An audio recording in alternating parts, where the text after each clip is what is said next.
Welcome back to Chapter 10, Part 2. This is video 10.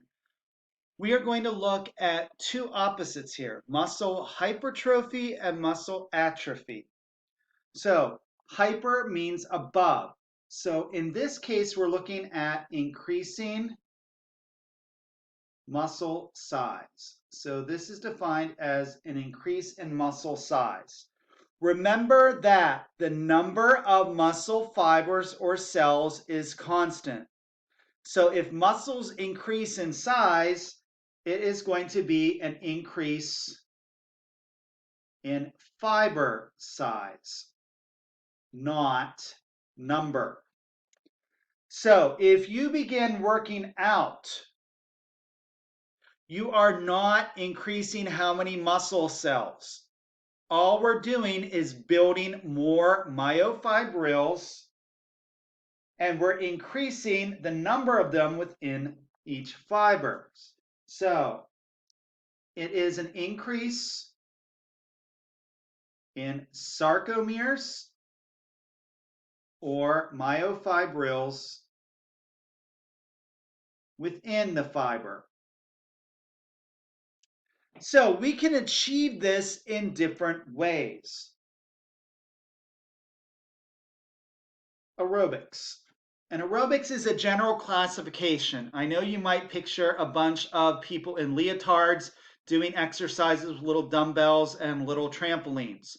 But aerobic exercise can be swimming because you are utilizing breathing techniques to make sure your body is at optimal oxygen use. So if we are doing a lot of aerobic exercise, what we do in our body to help condition ourselves is we increase the size and the number of blood vessels to muscles. So as our need for oxygen increases, our body responds in a way that we release things that promote blood vessel growth because our muscles are craving more oxygen. Well, one way we can get more oxygen there is to get more blood there. Well, if we need more blood there, we have to increase the number of blood vessels and or the size of the blood vessels. We also increase the size of slow twitch because slow twitch fibers are the ones that we want to increase because they go through aerobic respiration. So the more we have, the more oxygen we need, the more blood vessels we have developing, our muscles start getting bigger. The opposite of that is lifting.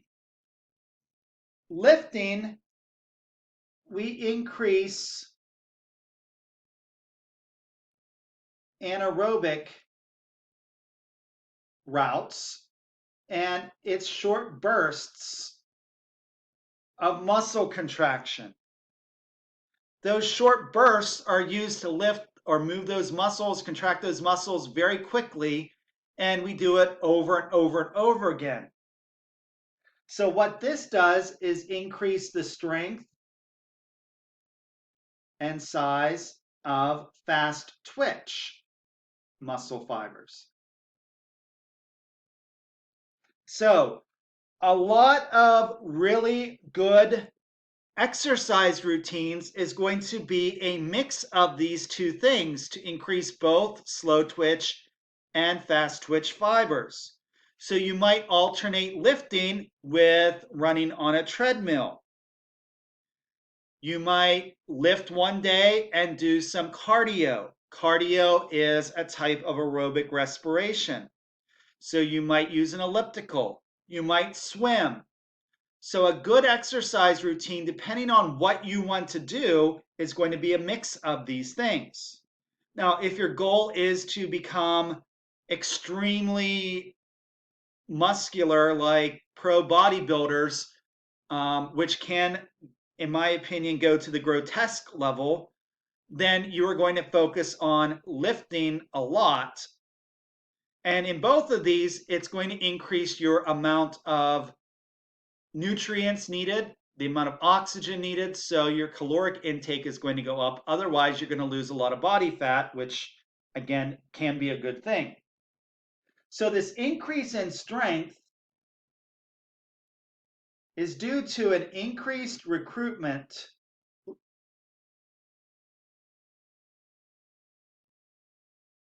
of motor units in a trained person. So as we increase these motor units that are used in a trained person, the body kind of cements the pathway of the nervous system, muscular system, how everything works together. And this is where we end up with what is termed muscle memory, but your muscles cannot remember things. I don't like that term, but I will use it for the lack of another. But over time, we kind of cement that pathway, and our body can utilize that a lot better. And because of that, we end up increasing the size, but we can increase strength because our body is used to that particular pattern, and it makes it easier to recruit those muscles. Also, we end up with an increase in the number of metabolic enzymes, which means that we have an increase in nutrient uptake and ATP production. So all of these things all kind of work together to help build our muscles, but then the number or the size of the muscle increase has more demand, so we have to balance everything out. So if we're not increasing our nutrient uptake, then we are using things in our body, which if you do have body fat, might be a good thing. But a lot of people will ingest nutrient powders, maybe protein powders, to help increase the size, because what are muscles made out of? Actin and myosin, they are proteins. So we take protein powders, protein drinks, we take creatine. All of those supplements can feed into this whole system to help build our muscles up. But if you were to stop everything, we end up with muscle atrophy, which is the opposite, a decrease in muscle size. So there are two types: disuse, which is due to the lack of exercise. So that's basically, if you don't use it, you lose it. So if you become all buff, you have a six pack, and then you decide this ain't for me anymore, guess what? Your six pack is going to start disappearing. You have to maintain that level and continue with exercising to maintain a certain body image. 2, denervation. And hopefully you can figure out from its name what that means. This is a loss of nerve function to the muscle, which causes the muscle to reach flaccid paralysis. And this can be really bad because if that nerve is cut and there's no repair, there might be a little bit of regeneration if it is a motor neuron to that particular muscle. The muscle starts to decrease in size, and it can eventually start turning into a little bit of connective tissue if it's completely flaccid for a long period of time.